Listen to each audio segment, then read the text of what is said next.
बताइएगा रेशो क्या दे रखा है? 2:3:4। आप बोलेंगे सर मैं रेशो, इस रेशो के अकॉर्डिंग ऐसा मान लूं वो हीरा है 2 किलोग्राम का, 3 किलोग्राम का और 4 किलोग्राम का। वो हीरा पहले तो एक कंबाइन हीरा था, पर जब उसको काटा गया, काटा तो पहला टुकड़ा बना 2 किलो का, दूसरा टुकड़ा बना 3 किलो का और तीसरा बना 4 किलो का। अच्छा मुझे बताओ 2 kilo plus 3 kilo plus 4 kilo बराबर 9 किलोग्राम। 9 किलोग्राम। क्या आप जानते हैं अगर 9 किलो का हीरा है तो 9 का स्क्वायर 81 रुपए उसकी कीमत होगी। लेकिन इस 81 की वैल्यू तो कुछ और दे रखी क्वेश्चन में, 8100 दे रखी ना, 8100। आप बोलेंगे सर इसकी मूल कीमत क्वेश्चन में दे रखी है 8100 रुपए, तो तुम बोलोगे सर एक की वैल्यू आ गई 100 रुपए। पर अब ये देखो हानि कितने की हुई है, देखते हैं। 2 का स्क्वायर 4 रुपए, 3 का स्क्वायर 9 रुपए, 4 का स्क्वायर 16 रुपए। 4 प्लस 9 प्लस 16 बराबर 29 रुपए। जब 9 किलो का था तो 81 रुपए कीमत थी, गिर गया टूट गया तो कीमत रह गई 29 रुपए। बताओ कितने रुपए का नुकसान? 52 रुपए का नुकसान। तो वो इसी की कीमत पूछना चाह रहा है कि भाई 52 की कीमत क्या होगी। आप बोलेंगे सर 8100, अगर 81 की वैल्यू है तो 1 की वैल्यू आ गई 100। अगर 1 की वैल्यू 100 तो 52 की वैल्यू जानना चाह रहा है, 5200 रुपए। कितने रुपए का नुकसान होगा भैया? क्लियर? उतारिएगा फटाफट से सभी लोग जिनका भी बचा हुआ है।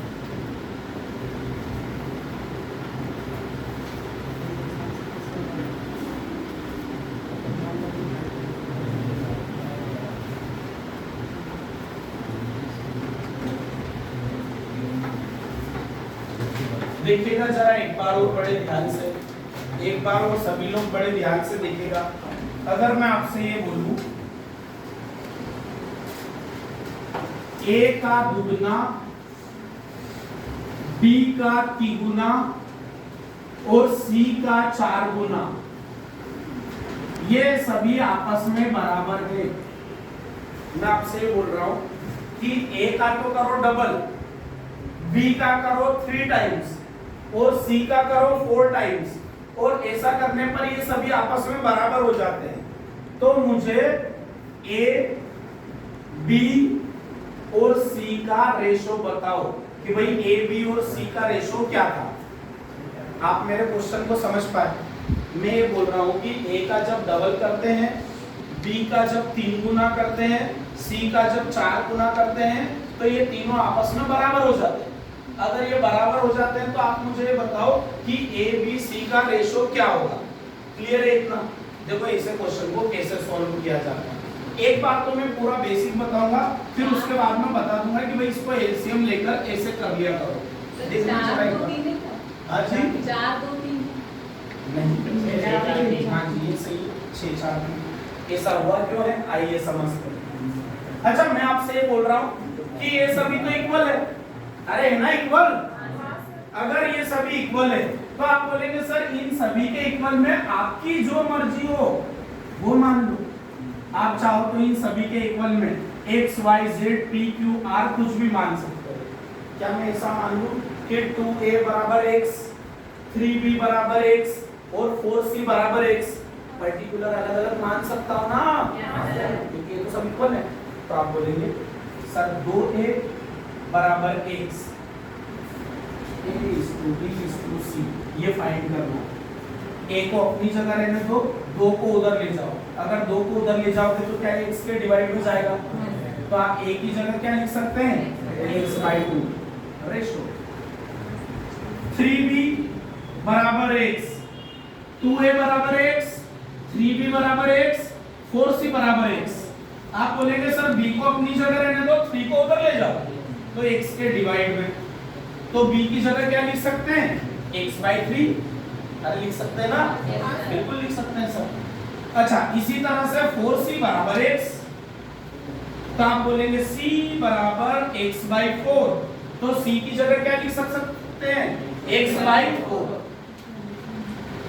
पहले तो ये बताओ क्या इतनी बात समझ में आ गई, क्लियर है इतनी बात। अब 2, 3 और 4 का लो एलसीएम 12, आप बोलेंगे 12। अगर मैं 12 का तीनों में गुणा कर दूं, है ना, अगर मैं 12 का तीनों में गुणा कर दूं, एलसीएम से गुणा कर देते हैं, अगर गुणा कर दूं, या चलो मत करो, कोई बचपन में जैसा करते थे वैसा करो। सर ये एलसीएम लिया 2, 3, 4 का तो 12, 2 से 12 में भाग दिया 6x, 3 से 12 में भाग दिया 4x, और 4 से 12 में भाग दिया 3x। सर ये x से x कटा तो रेशो बचेगा 6:4:3, है ना। अब डिवाइड में 12 का कोई यूज नहीं, समझ पाए क्या, ये एकदम बेसिक। अब सुनो मेरी बात, एग्जाम में इतनी लंबी चौड़ी कहानी नहीं करनी, एग्जाम में कैसे करना है, सुनो मेरी बात बड़े ध्यान से, तुम डायरेक्ट ऐसे कर लेना। सर अगर ऐसा क्वेश्चन है 2a बराबर 3b बराबर 4c, 2, 3, 4 का एलसीएम 12, 12 में 2 से भाग दिया, ये ओरल करना अपने को, इसके लिए पेन नहीं चलाना, ओरल ही ले लोगे ना। 2, 3, 4 का एलसीएम 12, 12 में 2 से भाग दिया 6, 12 में 3 से भाग दिया, और 12 में 4 से भाग दिया। क्लियर है इतना। और ऐसा हुआ क्यों है उसका रीजन आपके सामने लिखा हुआ है। ठीक, अब मैं अगला क्वेश्चन रखता हूँ, जल्दी से जवाब दे दीजिएगा आप लोग।